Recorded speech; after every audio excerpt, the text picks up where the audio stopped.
வணக்கம் மச்சா. IPO master class part 3க்கு உங்களை வரவேற்கிறேன். பார்ட் 1ல ஐபிஓ பேசிக்ஸ் பார்த்தோம்.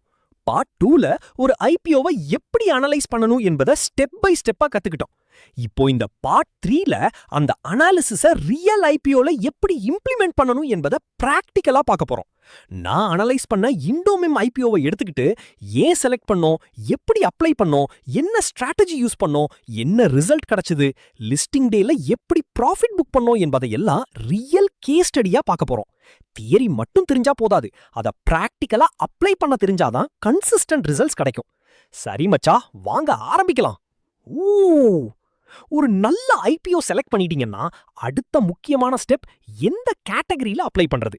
Retail, employee, share holder, HNI எல்லா கேட்டகரிக்கும் அலாட்மெண்ட் ப்ராசஸ் வேற மாதிரி இருக்கும். எல்லாருக்கும் ஒரே ஸ்ட்ராட்டஜி ஒர்க் ஆகாது. அதனால ஐபிஓ டீடைல்ஸை பார்த்து எந்த கேட்டகரி நமக்கு சூட்டபிள்னு டிசைட் பண்ணணும். ஃபேமிலி அப்ளிகேஷன்ஸ்னா டூப்ளிகேட் அப்ளிகேஷன் கிடையாது. ஐபிஓ ரூல்ஸ்க்கு உட்பட்டு ஒவ்வொரு ஃபேமிலி மெம்பருக்கும் தனித்தனி பேன், டிமேட், பேங்க் அக்கவுண்ட் இருந்தா தனித்தனியா அப்ளை பண்ணலாம். இதனால அலாட்மெண்ட் ப்ராபபிலிட்டி இன்க்ரீஸ் ஆகலாம். ஆனா எல்லா அப்ளிகேஷனும் வேலிட் டீடைல்ஸோட இருக்கணும். எல்லா ஐபிஓவும் லிஸ்டிங் கெயின்காக இல்ல. சில ஐபிஓக்கள் லாங் டேர்ம் வெல்த் கிரியேஷனுக்கும் நல்ல ஆப்பர்ச்சுனிட்டி ஆகலாம். அதனால அப்ளை பண்றதுக்கு முன்னாடியே நம்ம கோல் என்னன்னு டிசைட் பண்ணணும். லிஸ்டிங் கெயின் வேண்டுமா இல்ல லாங் டேர்ம் இன்வெஸ்ட்மெண்டா? இந்த கிளாரிட்டி ரொம்ப முக்கியம். எல்லா ஐபிஓவும் லிஸ்டிங் கெயின்காக இல்ல. சில ஐபிஓக்கள் லாங் டேர்ம் வெல்த் கிரியேஷனுக்கும் நல்ல ஆப்பர்ச்சுனிட்டி ஆகலாம். அதனால அப்ளை பண்றதுக்கு முன்னாடியே நம்ம கோல் என்னன்னு டிசைட் பண்ணணும். லிஸ்டிங் கெயின் வேண்டுமா இல்ல லாங் டேர்ம் இன்வெஸ்ட்மெண்டா? இந்த கிளாரிட்டி ரொம்ப முக்கியம். ஐபிஓல ப்ராஃபிட் பண்றதுக்கு முன்னாடியே எக்ஸிட் பிளான் ரெடியா இருக்கணும்.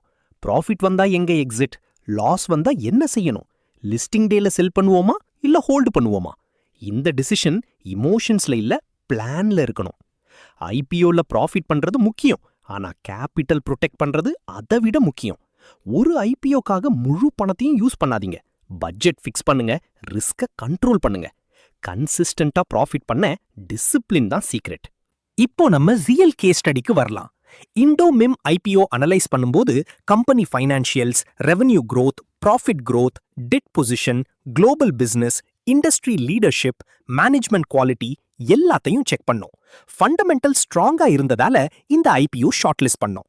ஃபைனான்சியல்ஸ் மட்டும் இல்ல, GMP, subscription, QIB participation, valuation எல்லாத்தையும் அனலைஸ் பண்ணோம். Retail subscription around 6.69x, employee category 9.44x, overall subscription strong, QIB response மிகவும் பாசிட்டிவ், ஜிஎம்பியும் ஹெல்த்தியா இருந்தது. இந்த எல்லா ஃபேக்டர்ஸையும் சேர்த்து பார்த்ததுக்கு அப்புறம் தான் ஃபைனல் டிசிஷன் எடுத்தோம். Strategy simple. ரீட்டெயில் கேட்டகரியில 7 டிஃப்ரெண்ட் ஃபேமிலி அக்கவுண்ட்ஸ்ல அப்ளை பண்ணோம். எம்ப்ளாயி கேட்டகரியில எலிஜிபிள் அக்கவுண்ட்ஸ் மூலம் அப்ளை பண்ணோம். கேபிட்டலை ஸ்பிளிட் பண்ணி ப்ராபபிலிட்டி இம்ப்ரூவ் ஆகிற மாதிரி அப்ளிகேஷன் பிளான் பண்ணோம். இது லக் இல்ல, பிளானிங்.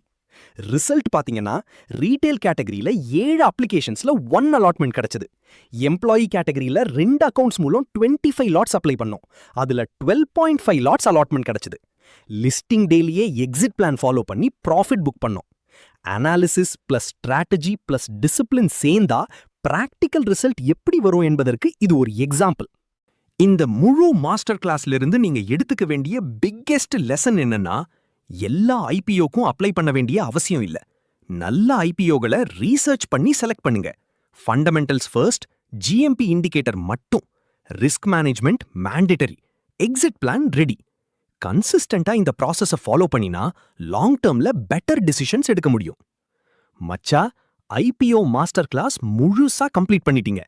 இந்த சீரீஸ்ல ஐபிஓ பேசிக்ஸ்ல இருந்து analysis, application strategy, real case study வர ஸ்டெப் பை ஸ்டெப்பா பார்த்தோம்.